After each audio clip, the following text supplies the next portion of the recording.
Are you tired of advertisements? You can listen to this episode and more, ad-free, for only $1 a month by supporting the show on Patreon. Visit monstersamonguspodcast.com and hit the Patreon tab for more details.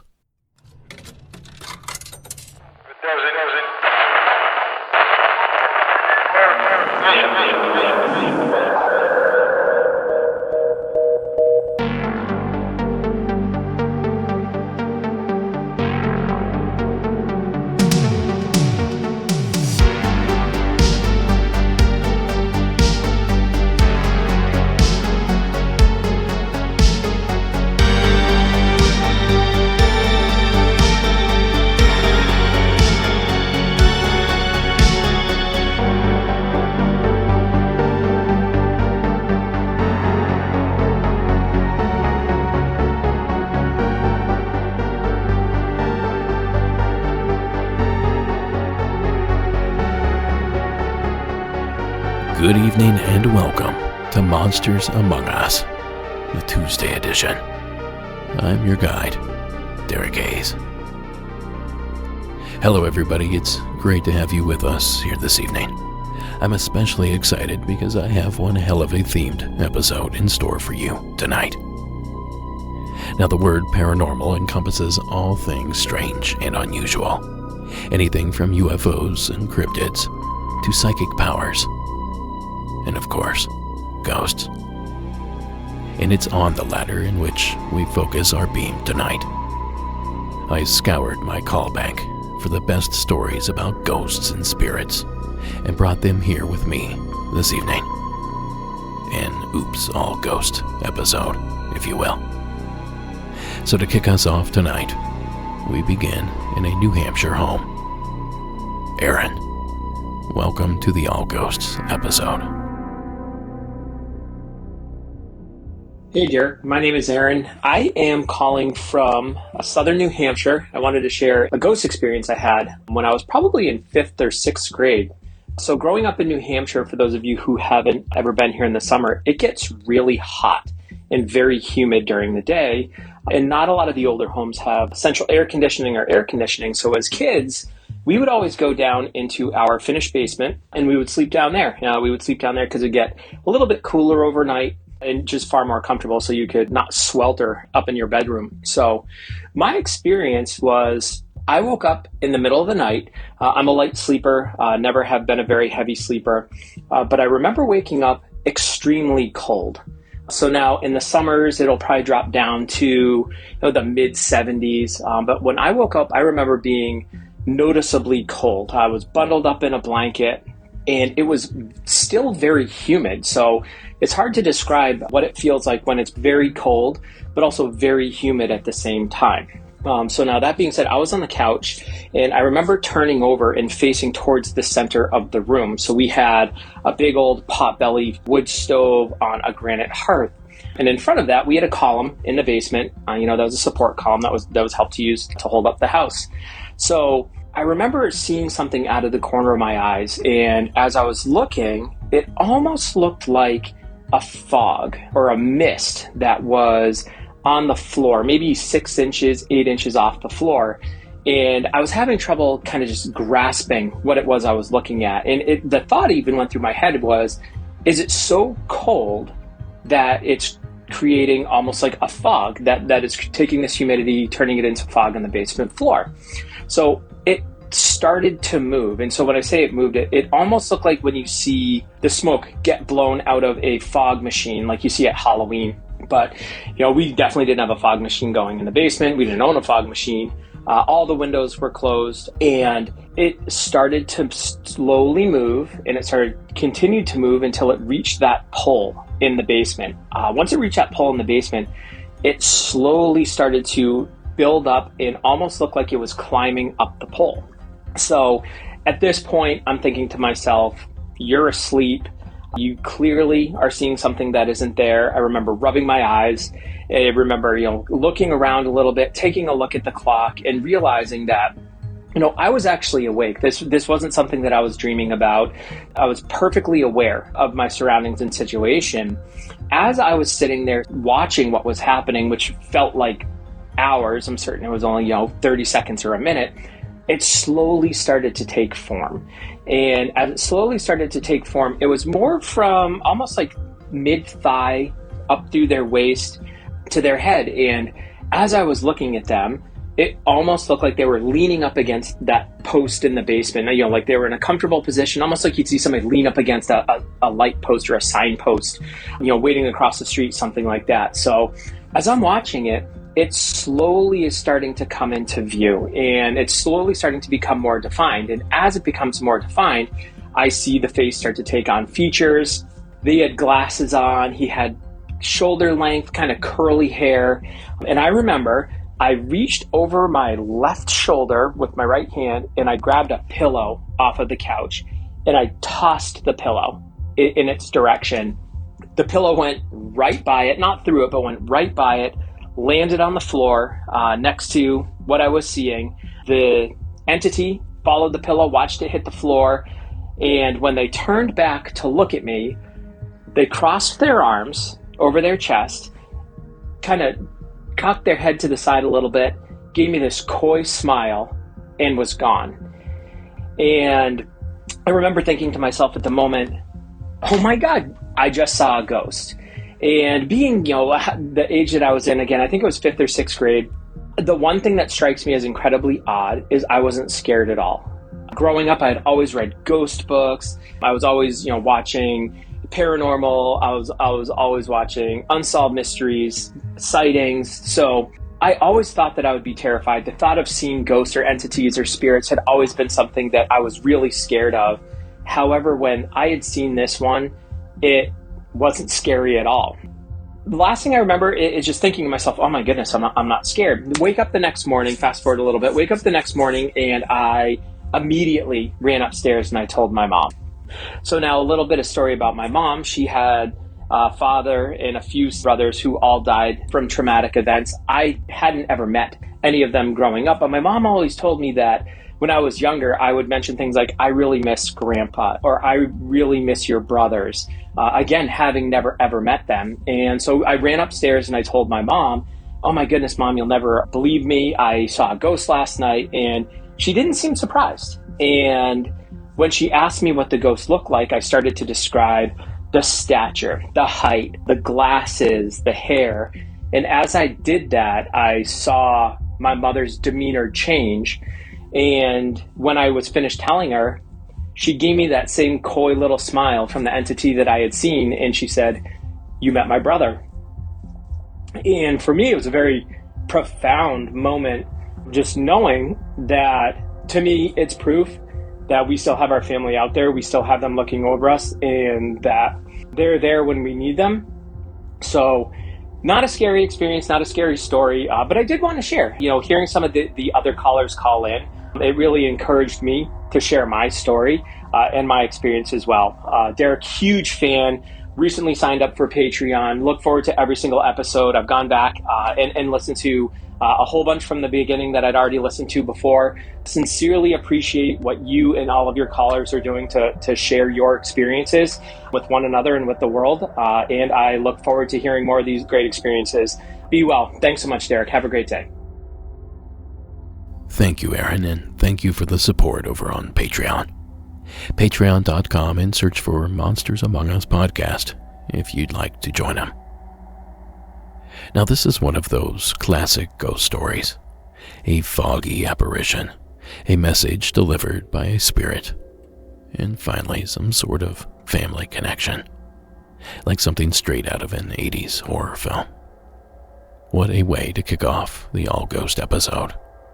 Thank you again, Aaron, for sharing the phone call.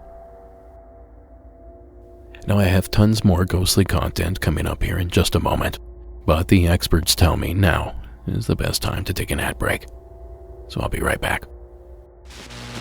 As well. It's all coming up. Getting late early, you're seeing birds forming up. And in-depth online resources. Do you hear that? Now, next up, we hear from an anonymous caller from parts unknown. Hi, Derek. Enjoy your podcast very much. So I wanted to tell you about when I rented a house in Prescott, Arizona. This was probably about 2010. I was moving, and I had owned a home for many years. I had, oddly enough, a potbelly pig and a Great Dane. As you can imagine, it was a source of stress to be moving with the unusual animal and a large dog, and some concern about being able to find rental property. And because I had owned a house for so long, I didn't even have any references from a landlord. I was very fortunate. Found a super nice guy, had a really cool house in downtown Prescott, Arizona, and it dated to the early 1900s, and we were just thrilled. We were thrilled somebody was going to rent to us with our menagerie of animals. So when we moved in, right away, there was something wrong, although I didn't actually realize it at the time. I am a successful career woman, very independent, never been a shrinking violet, so to speak. And the first night that we were to spend in this new rental home, I actually asked my husband, please don't leave me alone. Please make sure that you stay here with me. Very unusual thing for me to say, because I'm just not somebody that is insecure or nervous or, unduly worried about being alone. Prescott's a small town. It's not like it's a dangerous place. I just felt uncomfortable. Well, of course, as things would have it, my husband wound up not being able to stay there. He had to go back with the moving van, pick up some other stuff from the town we were moving from. So I wound up having to spend the first night there alone. And I spent the first night there alone in bed with my Great Dane on one side and my potbelly pig on the other, and all the lights on in the room. Very odd behavior for me. And that was kind of the first indication, and I chalk that up to at some subconscious level. I understood there was something not quite right with this house, and it made me feel uncomfortable and uneasy. So we had been living there for quite some time, and a couple of interesting stories that involve the animals. They got along very well, but you never want to leave these two types of animals alone together, because there could be an argument, there could be a fight. So we would get up and go to work, and I would leave the potbelly pig in the bedroom. He was older. We had him for like 17 years. We got him when he was a little tiny 6-week-old piglet. I just leave him in the bedroom. It was cold outside. He was perfectly happy to burrow down under the covers and sleep in bed. And the Great Dane would have the rest of the house to herself.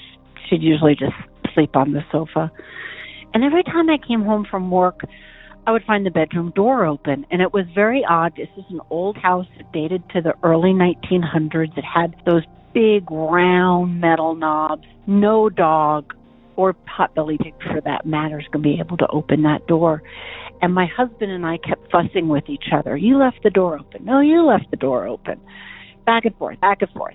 And then finally, because I was beginning to realize that something was in the house with us, finally I sat down and I said, look, who's ever here, let me explain something. I know you like my animals, but they can't be left alone together because they have had arguments in the past. They could hurt each other. Please leave the door closed. It never happened again. And what led me up to having that discussion with it were numerous things. My husband would go to work early in the morning. I would go to work quite a few hours later. He was up like at 3, 4 a.m. in the morning. So my husband's sleeping in the upstairs bedroom, so I could get those extra 3, 4 hours of sleep in the morning. And one night he woke up and there was something gently stroking his cheek. He thought it was me. And he was like, no, I'm tired. Just go back downstairs. And it's continuing, and he opens his eyes and there's nothing there. So he knew before I did that there was something there. And one night we're upstairs in the upstairs bedroom, and I said, do you hear that? And he was like, yeah, I hear it. And I was like, this sounds like voices. He goes, yeah. And so where's that coming from? It sounds like it's coming from downstairs. And he just kind of looked at me and he said, don't go looking for it, because as soon as you go looking for it, it's going to stop. And I'm an extraordinarily stubborn person, so I got up and started looking for the voices. And I started going down the stairs, and sure enough, we get halfway down the stairs, and the voices stop. So I questioned him. I'm like, what the heck is going on? He goes, I hear it all the time. He says, it's coming from inside the house, but if you get up and you start looking for it, the voices stop. And you couldn't actually decipher what they were saying, but it was distinct, several people having a conversation. And we just knew different things. My husband was one time doing the dishes, not something he did very often, but it had a large kitchen. I'm on the other side of the kitchen, and he whips around and he looks at me and goes, did you just tug at my pants leg? And I'm like, no, I'm 10 feet away from you. And both animals were seated with me. And he goes, well, something just tugged on my pants. And my husband was convinced it was a small child, because that was about the height of the tug on the trousers. And also he had heard the child. And he believed that there was a little girl. He was bent over into the refrigerator looking for something. I stored my batteries in there. And he's kind of like pawing through stuff and looking for it in the refrigerator. And he's kind of getting a little frustrated. And he heard a little girl's voice say, what for? That phrase still set the hair on the back of his neck will stand up if you say that to him. And the pinnacle of this for me was I had been reading in the living room, decided that I was going to watch some TV. It was late at night. I got up. I turned off the patio light, which was on the outside of the house there, and turned off my overhead light that I'd used for reading. Just had a small lamp on in the corner. Went into the kitchen to fix a snack. My husband's upstairs asleep because, again, he has to get up super, super early in the morning. I start walking through the dining room into the kitchen with my snack, almost dropped the plate because the sequence of the lights were reversed. The overhead reading light was on now. The patio light was back on. And it's just my husband and I in the house. And again, he's upstairs, and I knew he was upstairs. And that was kind of confirmation that whatever was there was doing certain little things to let me know it was there. And for the longest time, I just kept fluffing it off like, no, I forgot. No, I didn't realize. But this was the pinnacle event where I was like, nope, I know what I had done. I know that I had turned those lights off, and now they're on. And so I know there's definitely something in this house with me. And again, the reason I have brought up the pets was they were kind of an integral part of this experience. Again, that potbelly pig was an older animal. It was very quiet and sedate, 17 years at the time. Not the spry little guy he used to be. Slept in bed, slept on the sofa, followed you around, kind of thought he was a dog. And then I had this very quiet, serene Great Dane, and you'd be sitting in the living room. So I could see this Great Dane actually watching something that I could not see. And she would track it across the room. You know, you'd watch her head move from left to right.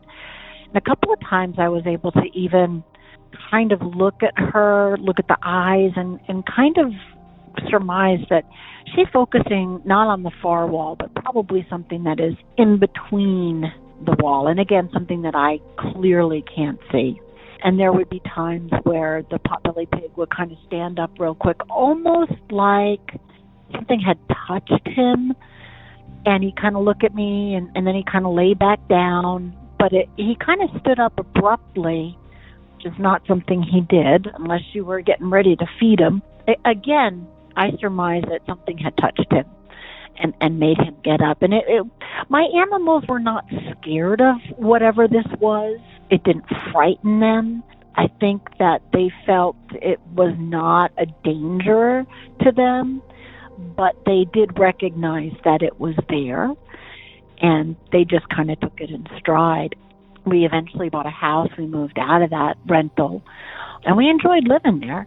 I will say this, I tried to talk to the owner. He's since passed. I tried to talk to him to see if I could get him to tell me any stories, and he was very reluctant to do so, and I don't blame him. He probably was concerned about renting it out and didn't want word to get around small town. But I do have to say this. When we did try to ask him about it, it was obvious that he knew that there was something in that house because it had been his home at one time before he moved and started renting it out. And he even went so far as to say to my husband, well, if there was something in there, how would you get rid of it? And my husband just kind of laughed and said, I don't know. So again, he didn't come out and tell us any stories, he didn't really fess up to it. But with that response of, well, if there was something there, how do you get rid of it? He knew that there was something there. And again, it wasn't evil, it wasn't wrong. It was just something there that we couldn't see. It tolerated us, and we tolerated it. So thanks again, Derek, for a fabulous podcast. I hope you enjoyed my story, and take care. Bye now. What are you looking for? I think the voice said. The recording seemed to cut out at that moment, and I just couldn't get it cleaned up. But I think that's what the ghost said. Either way, thanks, caller, for ringing in. Now, it's one thing when spirits mess with your animals. It's another thing when your spirits are animals. More on that after these messages. I'm doing great, and it's going to be a fun next couple. Task with precision and turn potential from to delivering some of the freshest fruits and veggies. Now, as promised, our next entry explores the idea of ghostly animals. Please join me in welcoming Andrew from Ohio. Hey, Derek. I'm out here in Northeast Ohio. Thought I'd have a story that you might find a little interesting. Basically, because I am also a skeptic, and a couple things that happened to me at my grandparents' house as a child are kind of just unexplainable. Now, nothing malicious or really scary to me now, but as a young child, it kind of rattled me. Again, especially even then, I was a skeptic. You know, I wasn't really raised religious or anything, so I think that may have helped, you know, not automatically jump to a spiritual or supernatural explanation for something. I've always been kind of the mindset of magic is just science we don't understand yet, you know, that's kind of how my mother raised me. All that to say, one night at my grandparents' house, I used to spend the night there a lot. I had a single mother who was a night shift nurse, so I used to stay there a lot, and my grandpa was an incredible dog lover. I mean, probably hear this a lot, but truly someone who treated his dog like a member of the family. You know, the dog probably ate better than he did, you know, all that type of stuff. And I was very familiar with the dog coming and sleeping on the floor next to my bed. And evidently all of his dogs had done that since before I were born. He kind of trained them, but very loosely. So that was normal for me. Most of the doors in the house were kept open so the dog could freely go in and out of people's rooms. And something that would usually happen was that I would have the door to my room closed and would get woken up by the dog scratching at the door to get out. And one night this happened. I awoke to the sound, the familiar sound I have heard 100 times of the dog scratching at the door. And now this is a black-coated retriever. This is not a small dog. So, you know, it's making enough noise on the scratching on a wooden door. So I clicked the light on. There's nothing there. The sound has stopped. And so immediately I kind of get curious to, well, maybe it's trying to get inside. And I open the door. Nothing there. And I look at the dog's bed that was in the hallway, and the dog is fast asleep on the bed. And I mean, there is no way it could have gotten there and laid down to go to sleep in this. This all happened probably within, you know, less than 30 seconds, or less than 15 seconds probably. And to this day, I don't know what that noise was, and I know a lot of people would say, oh, you were dreaming, but, I mean, this is a noise that I was so familiar with, and there was no point of confusion or coming to from a dream state to a more aware state.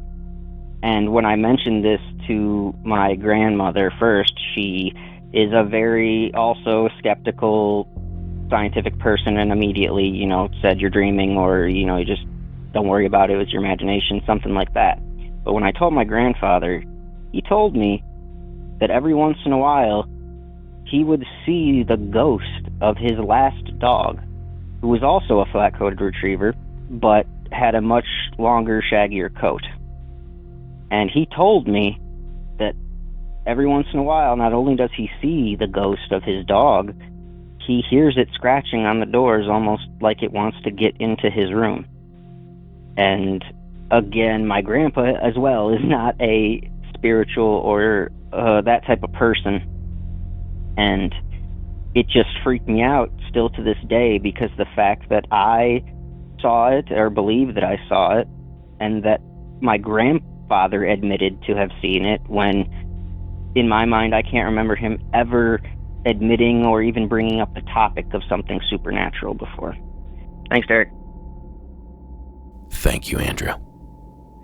If you ask me, it sounds like Grandpa might have known more than he let on. But I think I could handle seeing a ghost dog. It's just a dog after all. But hearing one, scratching, sniffing, and whining, but never being able to see it, that might drive me batty. I think I'll take a pass on that. But as it turns out, a lot of people do share this same experience. So much so that a study was done on the phenomena. Dr. Jen Golbeck detailed findings of a study she conducted with 544 individuals who had paranormal experiences after the passing of a beloved pet. Golbeck concluded that the responses fell into two separate categories: physical experiences, noises, smells, apparitions. 315 of the 544 claimed to have one of those experiences, and the other category being interpretive experiences, dreams, or meaningful symbols. 229 of the 544 thought that happened to them. Now, the majority of those who claimed to have physical encounters reported hearing nails clacking on the floor, paws scratching at the door, collars jingling, and phantom barks. Interesting stuff, and further proof that there is some sort of connection to the afterlife, albeit a bit anecdotal. And a great story, Andrew. We can't thank you enough for sharing it with us. Now, if you too have a story you would like to share, call our hotline at 888-608-NIGHT. That's 888-608-NIGHT. Or you can record your story on your phone and email it to me at monstersamonguspodcast@gmail.com. Now, I have several more of these ghost calls to get through, so I'll stop yapping and let Donald out of Pennsylvania tell you about his experience. Yes, hello, Derek. My name is Donald, and I am from Pennsylvania. Just calling because I saw you on Paranormal Caught on Camera, and it got me to start watching your podcast, so I decided I would call because I had a few experiences all clustered around the same time, maybe the same month or so. This happened back in, I want to say 2004, 2005. I was just graduating high school, so I was either like 18 or 19. Let's just say I was interested in all the paranormal stuff, all the, ghosts and all that stuff. And me and my friends would often go to the cemeteries at night, which obviously isn't very legal, but, we were young, dumb teenagers and decided it would be a fun thing to do.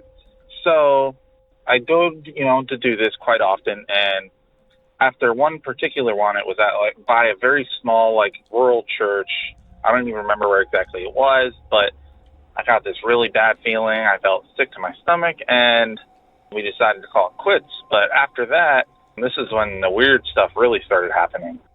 It was probably 11 o'clock one night, and I was downstairs watching a movie, and all I remember is sitting there, and behind me, the way it is, the living room is connected to the kitchen, and then there's a hallway that leads to like the garage and the laundry room and all that. And all of a sudden, I hear this loud door slam, and scared me to death because I was concentrating on the movie. So I turn around, and dumb me being a teenager decided I was going to run back there and see why the door slammed. And the way the doors are set up, the door to the basement, that one is usually locked, and there's one to the garage. And at the time, that one was open because I had gone in there not long ago to get a drink and forgot to close it. And this is one of those doors that it kind of has like a rubber sealer on the outside, so it's not a door that you can easily slam shut. And this thing slammed very hard. So, I had my heart going for a while. Then on another occasion, I was driving to work, and this was probably, I want to say like 3 or 4 o'clock in the afternoon. I'm driving in the middle of town, and all of a sudden I hear this loud, sounds like somebody knocking, like in my trunk, like really loud, like somebody's pounding to get out. And I thought, I was a little freaked out at first, and I thought, oh, maybe it's just something like caught under my car that keeps banging up. So I pull over and, check underneath my car. I open my trunk. I found out I didn't have anything in my trunk at the time. So, it really freaked me out. I didn't know what was going on. But I just wrote it off and thought, oh, maybe it's just because it's an older car. Something's wrong with it. But then the last thing that happened is I was hanging out at my girlfriend's house at the time, and she has a lot of stuff that tends to go on at their house. A lot of like random paintings getting moved and stuff. But I remember we were sitting in her living room, and all of a sudden we hear a loud smash, and we're like wondering what's going on. The way their house is set up, on the basement steps they have like 3 rows of shelves, and on their shelves they have like all their pantry goods and stuff. Well, it so happens that there's a glass jar of some sort of jam or something laying on the middle of the steps. So like, oh, well, something just fell and broke. Where it had been on the shelves was behind 3 rows of other jars and various cans and etc. So in order for that jar to be on the floor, somebody or something would have to have physically picked up this jar and dropped it onto the stairs. And mind you, me, my girlfriend at the time, and her mom were the only ones in the house at the time. And we were all in the living room at the time when this happened. So it was a very odd and unsettling experience. And around this time, I also did start to have many, I had a lot of dark thoughts, and I started to get depressed and have many issues around that time. And I didn't know, maybe, something attached itself to me in a way. I don't know. I just like to see what you think. Love the podcast, and talk to you again. Thank you. Thank you, Donald. Slamming doors, knocking cars, broken jars. Either you do have a ghost, or you have really bad luck. Either way, we thank you for sharing those experiences here with us. Now, folks, I'll keep this brief, but please visit our merchandise shop to pick up some amazing Monsters Among Us gear, all designed by independent artists from the paranormal community. monstersamonguspodcast.com, and click the shop tab. All sales help keep the lights on here in the studio. Locally and globally. Mostly sunny skies for your weekend across the high desert. Copyright 2024. Now up next, we'll learn all about the ghosts of Great Britain. Sinclair from Mississippi. Welcome to tonight's program. Hi, this is Sinclair Lundy. I'm in Mississippi, but this is about my mother, who was born in Scotland, and she had her first episode with ghosts and hauntings when she was in the Wrens during World War II, where she was Enigma code breaker for the British military. Very proud of my mother. Anyway, when she got to her barracks on the first night, it was in an old mansion that had been converted to a military facility for the Wrens, which is what they called them. So there was a bottom bunk, and it was open, and so she went to it, and she grabbed it, and nobody said anything to her. Well, later that night, she was awakened by wailing coming from the wall area, and she was frightened to death and stayed awake. She was only 21, 23, somewhere in there, and she heard this woman moaning throughout the night. She moved the next morning, and then the rest of the women there kind of giggled and said, yeah, there's a rumor that a woman died in childbirth and her child did too. And so this mansion that they were stationed in was built maybe in the 17th, 16th century. So there's a lot of history there. That was my mother's first episode. The second one I'm aware of is after World War II. She and her best friend decided to go to Holyrood Castle in Edinburgh, where Mary Queen of Scots lived. Lots of death and mayhem there. Well, she and her best friend, because it was right after the war, there were not many people taking tours of this castle. So the tour guide took them, my mother and her friend, into the castle and was showing them about. Well, one of the first rooms was a huge ballroom kind of area with tapestries on the walls, and you could walk around, and it was just beautiful. They were having a grand time. And all of a sudden, my mother saw the entire room filled with people that were mostly white, ghosty kind of vision. It lasted a few seconds, but they were moving and talking and dancing, and it was just all milling about. And it was just a few seconds. Then it went away, and she obviously looked surprised, and the tour guide looked at her and said, you saw them, didn't you? The third story is my mother was now married to my father, who was from Mississippi, and she was living there, of course. And she woke up, and it was in the 70s, I think 1970s sometime. And she woke up and she saw her brother, who lived in Scotland. She saw him visually at the end of the bed. And he said to her, it's okay, Margie, I'm fine. A few seconds later, the phone rang, and it was Scotland calling to say that her brother had just died on the operating table. Those are the three stories of Margaret Hill Lundy, who was born in Scotland, and she was a very dear and brilliant woman who had no flights of fancy. Thank you. Bye. Thank you, Sinclair. You know, your mother sounded like an amazing person, so you're right to be proud. Now, Sinclair mentioned the Wrens a couple of times in her story, which is the UK's Women's Royal Naval Service, an all-female branch of their military. And you know, Sinclair, not only does it sound like your mother was an incredible person, but also that she might have had a gift as well. I don't suppose she ever spoke of that. Well, I'm very happy that I could help to preserve your mother's stories, and even more happy that I can share them here with everyone else. So thank you again for calling in. Now let's let the ectoplasm continue to flow. Please welcome Gwendolyn to the program. Hi, my name is Gwendolyn. I'm from West Virginia, and I had a sighting of a thing a while back that was, it shook me pretty hard.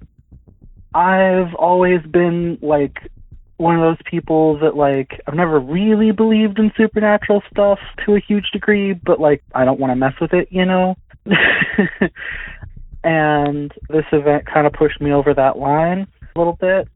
So it was a couple of years ago. You know, I was going to pick up my wife from work, then my fiance, and it was about 11 o'clock at night in Huntington, West Virginia. You know, the weather was really nice. It was maybe a little bit chilly because I think it was in September.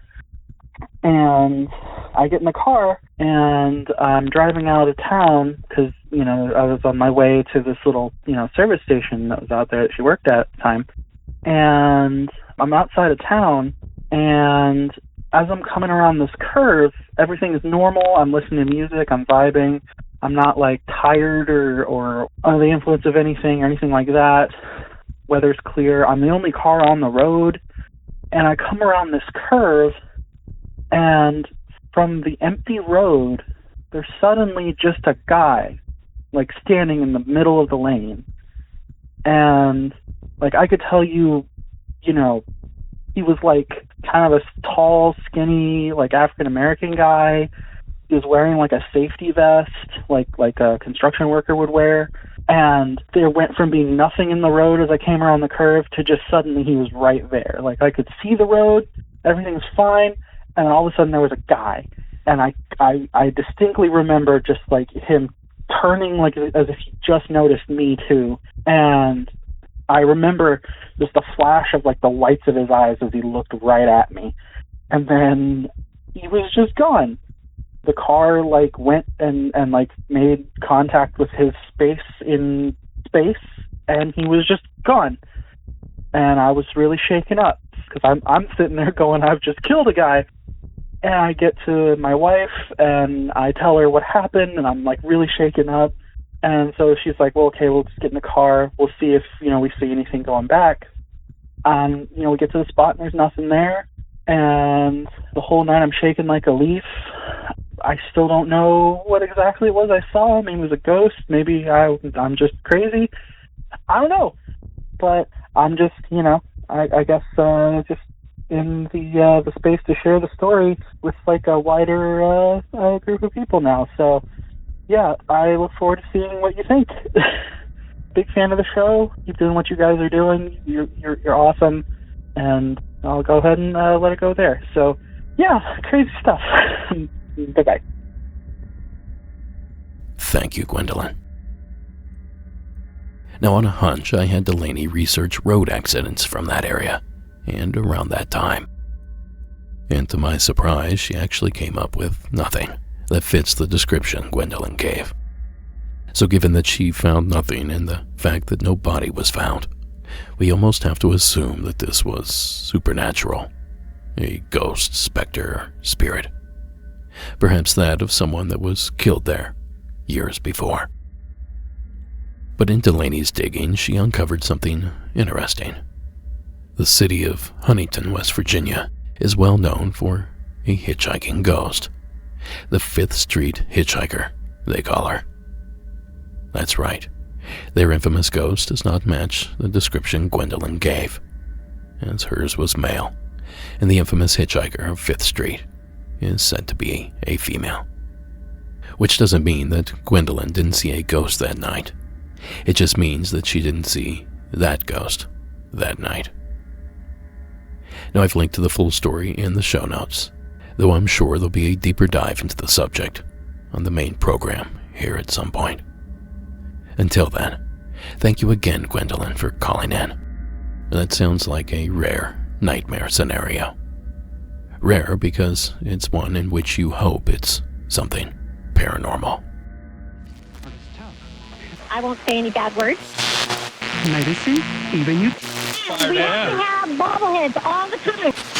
As the confidence of this team. Now, ghosts are so popular these days that you can even do a ghost tour in most places. I talk about them from time to time here on the program, and we try to join one anytime we're traveling. They're a fun and interactive way to learn some history, see a location up close, and, most importantly, hear about ghosts that reside there. But it's not often you get to experience a ghost on one of these tours. That's never happened on any of the expeditions I've patronized. But I can't say the same for my friend, Roxanne. This is her call, out of the state of Louisiana. Hi, Derek. This is Roxanne, calling from Louisiana, but the incident that I'm calling about happened in Burleson, Texas. So my friend and I were in Burleson, historical little railroad town. We were there one Saturday night, had dinner, had a couple of drinks, and then started walking around the downtown area, the historic area. And the tourism center had a sign out that they had an historical ghost tour. So we decided to go on it. I'd never been on a ghost tour before, but, I thought the history would be interesting. So we got on the tour. Well, one of the first places that we went it's the building where Babe's Restaurant is in Burleson, Texas, which is a barbecue joint, but it was the second floor. So we go up to the second floor, and it's this almost like a ballroom area just because it was so wide open. It was all wooden floors, and there was no furniture in the room except for a U-shaped couch and love seat area. It was in the middle of the room. There was nothing else around it. So there were probably about 12 of us on the tour, as well as there were 2 guides. And so they're telling the story. I was kind of zoning out, looking around. I really don't know what they were talking about. It must have been about a ghost, because I'm sitting next to my friend, and, because there were so many people on this tour, we were shoulder to shoulder sitting down, and I felt this very firm push on the top of my shoulder. And so I'm turning around to ask her, what is it? What do you want? Even as I was doing it, I was thinking it couldn't have been her, because if she had moved, we're shoulder to shoulder. If she had even moved, I would have felt her, and she didn't stir. But I still asked, what is it? And she said, what are you talking about? And I said, did you just, push down on my shoulder? And the tour guide says, it's okay. He likes long hair. I'm like, wait, who, what? And I honestly don't know what she said. I think I got a little panicked at that point. I don't think anyone knew I was getting panicked, but my brain was kind of scrambled at that point because I knew something I couldn't explain had just happened to me. So we finish up in that room, which had been, I think one of the things it had been was a funeral home at one point. So we go across the street to another restaurant. I don't know what that restaurant is today. And it was a big open area, and it was all dining. And I remember the tour guides took us to a back room, a little private room that had very low ceilings. And when you stepped through the door, it was probably a little room that could take probably 2 rounds of 10, if that, makes any sense to anybody. And we walked in, and there was a waiter in there, and she was rolling up silverware. And I remember this because she turned around, and she was a little damp, and she said, I'm sorry, but the air conditioning is out in here, so it's going to be a little warm. And it was a demonstrable difference between the temperature outside of that little room and going into it. So we're sitting there, and again, the guide is telling a story, I don't know what, and all of a sudden I realized that a tendril of my hair was fluttering into my face. It was annoying, and I kept pushing it back. And then it kind of hit me, wait a minute, there's no air conditioning here, there's no draft. So I turn around, just in my seat, looking for a vent, something where air could be coming from. There was nobody sitting behind me or from that direction, which if somebody was blowing into my hair. But the tour guide noticed what I was doing and must have seen what had been happening. And I didn't say anything, but she just looked dead at me and said, I told you he likes long hair. So I pretty much made sure all my hair was pulled back for the rest of the tour. Nothing else happened. But those are 2 things that happened to me that I cannot explain. Now, I know I've heard you talk about, muscle spasms, and I realize that could be an explanation, but I will say that I've never felt before nor since a feeling like that, other than someone firmly pushing like two fingers into my skin.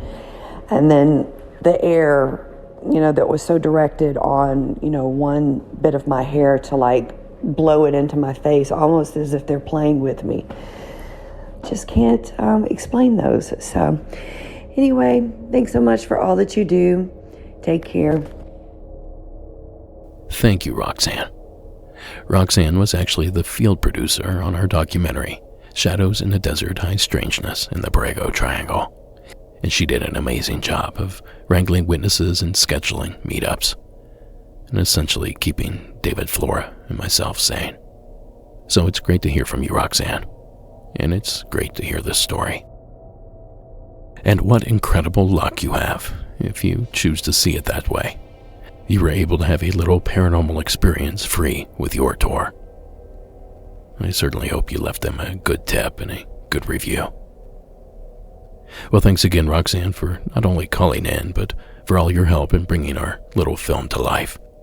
And if you haven't yet seen the film, what are you waiting for? It's available on Apple TV and a whole host of other platforms. Just visit BorregoTriangle.com to learn more. And now, ladies and gents, it's time for tonight's final entry. And this one, too, comes to us from an old friend of sorts. Our next submitter has been a listener for a long, long time.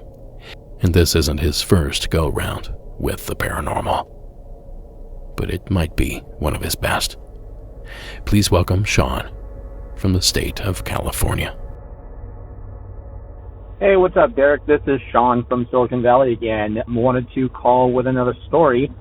I'm actually going to be just recalling all this information from the top of my head, so the details are a little fuzzy. I apologize, but wanted to tell you about some experiences that my family had when I was a kid. To paint a little bit of a backstory, my grandmother used to be a caregiver for an elderly gentleman who really had no family left. Eventually, when he passed away, he didn't have anybody to leave his, belongings to, so my grandmother inherited the house. At the time, my parents were going through a divorce. My mother, sister, and I didn't really have anywhere to live, so my grandmother let us move into this house. This house was in El Cerrito, California, which is in the East Bay of the San Francisco Bay Area. We used to go and visit this old guy. He was cool. His name was Albert. He really enjoyed my sister, but he was just not very interested in people other than that. He was kind of an old man, kind of lived like a hermit, although he had a house. Nonetheless, so we moved into this house. Everything was fine for a couple of weeks. And then all of a sudden, we started noticing some, strange occurrences throughout the house. One instance that I can recall is my sister and I and some friends that were visiting over the weekend from the town across the bay we used to live in were sitting in the living room playing Super Mario Brothers, and there was a small picture in a frame on the mantle, and out of the blue, the picture flew across the room, hit the wall on the other side. All of us kids at the time, we were like, ooh, ghosts, but didn't really think much of it, because we were just young kids. I myself was only 11 or 12 at the time. But as time went on, things started to kind of develop. One morning I woke up, I went into the kitchen, I woke up before everybody, I went into the kitchen, and all the cabinets, all the drawers, the chairs at the table, all the cabinets and drawers were open, and the chairs were pulled out.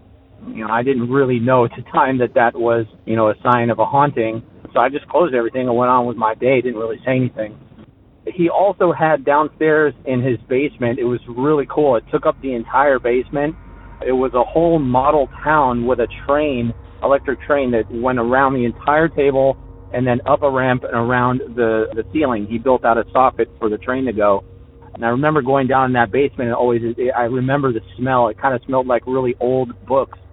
But when he was alive, I would go down there and he would always tell me, don't touch it, leave it alone. It's special to me. So I went down there one time and I turned on the train, and then out of the blue, coming from behind me, I heard a disembodied voice say, don't touch it. The hair raised on my back. I turned it off. I ran upstairs, and to the day that we moved out, I never went back down in that basement. But things continued to get worse. The worst thing that happened, my sister actually got the worst of it in this house. I woke up in the middle of the night one night, and I heard screaming and what sounded like an altercation coming from my sister's room down the hall. And then I hear my mother sprint past my room down the hall screaming my sister's name. So I jumped out of bed and I, followed suit behind her, and we went into my sister's room. Her bed was against the corner, and my mom flipped the switch to the light on and went inside and saw my sister huddled in the corner of the bed with the blankets over her head, punching through the blankets. My mom was trying to pull the blanket down and was saying, "Sarah, it's me." And she eventually calmed her down. And my sister's child's mind, turns out, as she said, she woke up in the middle of the night and the Ninja Turtles were at the foot of her bed trying to get her. Whatever it was that she saw, she likened it to the Ninja Turtles at the time. But she was completely terrified. She slept in my mom's room for the rest of the night. But my mom never really experienced anything, so she just thought, it was a nightmare and it was our imaginations. And then something happened to my mom. My mom was downstairs in the basement. There was a little bit of space in the basement for the washer and dryer, until one day my mom came running up from downstairs. She was doing laundry. She grabbed me and my sister. We left. She didn't say anything about it. We only went back one more time to get our things, about a week or maybe two later. So, and my mom just refused to talk about why we left. So it turns out years later, this was maybe about a year ago, I asked my mom about what happened that day. And she said she was in the basement and something brushed her hair past her ear and whispered in her ear, "Get out." And, so she listened. She wasn't going to argue. She grabbed us and we left. That house was super haunted. If you would go into the backyard, on the other side of the fence at the back of the yard was a cemetery with gravestones that were, sitting close to up against the fence. So, we had some really crazy experiences in that house. But the weirdest thing is that my sister and I talked about it years later. We feel that Albert, the gentleman my grandmother used to care for, who used to own the house, stayed behind. We feel that he lived in that house for years and experienced hauntings, but knowing that our family was going to move in, he stayed behind to shield us from whatever it was that was in that house. The reason I say that is that, we went back, like I said, a week or two later to gather our things. We put everything in the car. As we drove away, I looked up in the window, and I swear I saw Albert looking out at the window at us with a smile on his face. Any case, keep up the great work. I'm super addicted to your podcast. There's nothing else like it. And I appreciate listening and binging you every day on the way to work. Take it easy. Thank you, Sean. Now, Sean, oddly enough, I came to the same conclusion that you did. I was thinking to myself, I wonder if that house was just full of negative activity, and Albert's spirit is there to help keep the family safe somehow. Or maybe I just watch too much reality paranormal TV. But regardless, it's a great story, a scary story, and an amazing turn of events. And we can't thank you enough for sharing it here with us. And that's going to do it for tonight, folks. I have Thursday's episode to focus on now. But don't worry, I'll be back next week with a brand new Tuesday episode. Until then, Monsters Among Us podcast is written and produced by me, Derek Hayes. Copyright Red Crow Media. Additional support is provided by Sarah Carter Hayes and Delaney Bowers. All media used in this production is done so under the protection of fair use. Give us a rate and review wherever possible. Follow us and like us on YouTube. We really need the attention. And give us a follow on social media as well, to stay up to date on all things MAU. Don't forget, every Saturday at 11 p.m. Eastern on the UNX network, you can catch the show digitally. And why wouldn't you want to? And lastly, tonight's score was provided by Iron Cthulhu Apocalypse, Co.ag Music, and Carl Casey at White Bat Audio. I want to thank you once again for tuning in. I had a lot of fun putting this one together, so I'm very happy to share it with you. Now don't forget to join our Patreon for bonus content. And don't forget to join me on Thursdays as we face down another gauntlet of gruesome chronicles. Until then, keep it spooky and have yourself a good night.